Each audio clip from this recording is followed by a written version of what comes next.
ይህን መልእክት ለሀገራችን ምክክር ኮሚሽን ብታደርሱ ማለትም ለሀገራችን ዘላቂ ሰላምና አንድነት ለማምጣት እንግዲህ ምን ቢደረግ ይሻላል የሚል ይሄ ሁላችንም ሀሳብ ነውና ስለዚህ የሁላችንም የጋራ የሆነ ጉዳይ መፍትሄው ምን መሆን አለበት የሚል እንግዲህ ስራ እየሰሩ ነው ይመስለኛል የሀገር ምክክር ኮሚሽኑ። ይሄንን ለዚህ ስራ እንዲጠቅማቸው የሚችል እኔ አንድ ሀሳብ ስላለኝ ነው። ይሄም ምንድነው?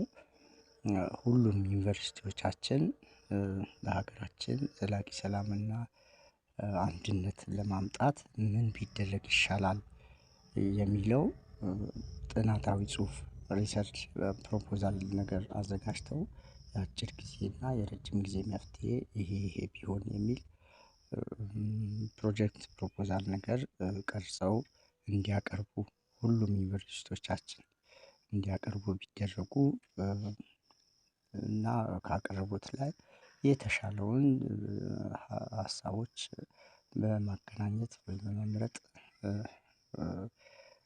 ተግባራዊነቱ አስፈጻሚው አካላት